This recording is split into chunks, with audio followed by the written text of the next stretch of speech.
my channel. My name is Tiffany. Today we have officially made it to the end of week 9 of my pregnancy. So I'm just going to give you a little recap of everything that happened this week. So little updates on baby. Baby is now officially 1 inch. It weighs 0.07 ounces and it is the size of a grape. How cute is that? I love using my pregnancy apps because they tell you exactly like what's going on with your body, how big the baby is, what's going on with the body, and all of that stuff. So it's super cool to just see what's going on inside of your body. But the 2 pregnancy apps that I use, one is called Nausea, and then what is the other one called? I can't remember. I look at it like every single day. Why can't I remember? Anyway, I'm just gonna have to like put a picture of the app because I can't remember. Well, whatever. Anyway, my skin is progressively getting worse. I don't know if you can tell, but I have makeup on and you still can see my pimples popping up out of everywhere. It's not calming down, but I don't know. I guess it's not that big of a deal because it's understandable that with all these hormonal changes that are going on with my body that it's natural for my skin to break out. But I also haven't been eating that well either because last week it's been really hard for me to eat, and then I've had some really bad pregnancy cravings like from week 5 to week 7, so my diet was basically shot. So that could also explain why my skin is breaking out, because pre-pregnancy I was extremely healthy, like extremely healthy with diet and exercise, and all of that has gone out the window right now. So yeah, my skin is not doing great. And then another weird thing that I've noticed is my hair is growing very fast. So we're not just talking about the hair on my head, but we're also talking about my leg hair and my armpit hair, and it is coming back literally black. Like pre-pregnancy, my hair was like a super light brown color, so you really couldn't even see it. And now it is so dark and so thick. I don't know if it's from the prenatals that it's causing that to happen. And I'm also growing hair on my belly, which is really weird because I've never had belly hair before except for like peach fuzz, but peach fuzz is super normal and you don't really see it, you just kind of ignore it. But I'm literally growing black hair on my belly.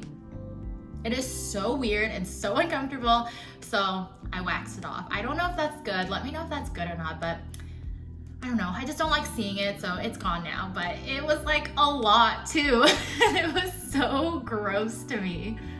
Okay, so for day 1 of week 9, the nausea actually did start coming back. So I did talk about how last week I was like, oh, the nausea is gone, my exhaustion's gone, but yeah, it was definitely back on day 1 of week 9. So having a little break in those symptoms, if your body does start losing those symptoms, don't fret and just try to enjoy that little break, because when I did have a little break from that, I was like, okay, this is great. I don't feel like poop the whole day. And then now it is back. So I am still waking up at 4:30 basically every single day, and now it's gotten to the point where I'll wake up at 4:30 and just start dry heaving, so I can't even go back to sleep, which is even worse than last week, because at least last week I was just waking up and not really feeling bad or anything, but now I'm waking up and dry heaving at 4:30, so going back to sleep has literally been impossible. Like, you think that if you were asleep, you won't dry heave or feel nauseous, but I have also been waking up from being nauseous and then waking up because I want to dry heave. So you literally can't even catch a break while you're asleep. And then, this is so funny. So on day 1, I actually had it in the notes. A patient came in and his last name is Salmon. And then, as we've talked about last week, I did have a food aversion to salmon, which I still do.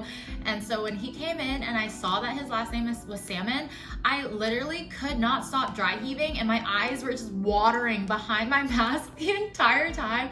So he was probably just like, oh my gosh, what is wrong with this girl? Like, why does she look like that? And I was just trying so hard to just keep composed, but like, I was just like behind my mask the entire time. It was so awful. But like, he is probably one of the first people I have ever met with the last name Salmon. And it just so happened to be when I have a food aversion to salmon too, which is Ugh, okay, yeah, I can't talk about salmon anymore. It's kind of grossing me out right now though. But yeah, and then this week, my in-laws did come, so we were able to tell them we were pregnant, and it's just so great to finally let them know, because it has been so hard keeping this a secret from them, because every time we talk to them on the phone, they'd be like, so what's new? And like Chad and I are just sitting here like, nothing, you know, ow. You know, just work, nothing new. But yeah, we finally told him, and it was such an exciting moment. So great. And then on day 3, I was literally an emotional wreck. So I had a dog named Mooey. He died about over a year ago, and he died from cancer. He was only 4 years old. So I woke up from a dream that he was still alive and all this stuff. So I woke up really sad already, and then I started looking through pictures of him.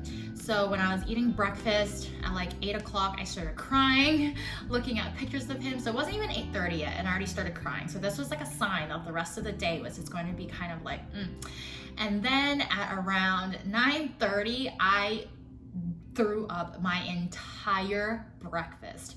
So this far into the pregnancy, I still have not physically thrown up yet until day 3 of week 9. So everything came out, even my pills that I had taken that morning came out, but like I couldn't retake them because I didn't know what had already absorbed in my body and what pill was what that I was seeing, because I take 2 pinkish colored pills.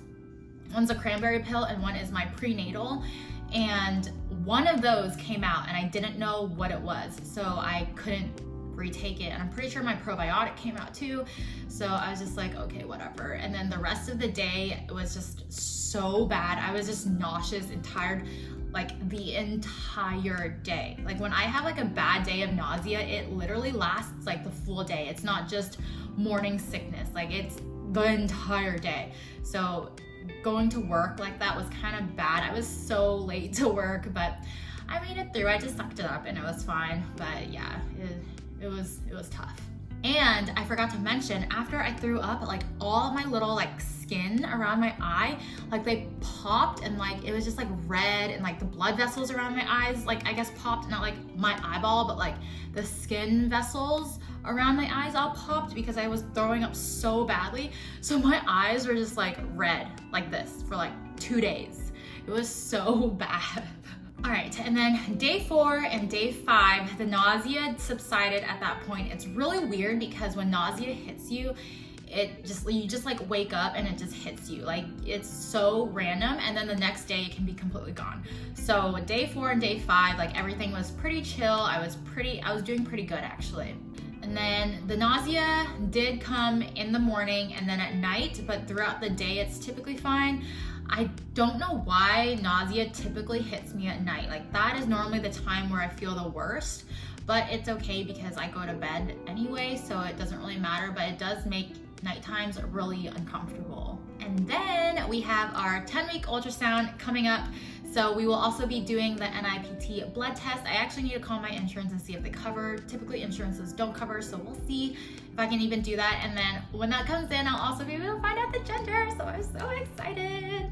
Yeah, and then day 6 was really good. I felt perfectly fine, and that was just a great way to end week 9. So yeah, now I am just waiting to go to the ultrasound for week 10 because that's in a couple days. I think like tomorrow actually, because today's week. Yeah, so week 9 just ended, and then it is actually week 10 today when I'm uploading week 9. Yeah, if that makes sense. So yeah, I'll keep y'all updated and let y'all know what happens during week 10, but I hope you guys like this video, and I hope all you pregnant people out there are doing great as well, and let me know how you're doing. But yeah, so I will see y'all in my next video. Bye!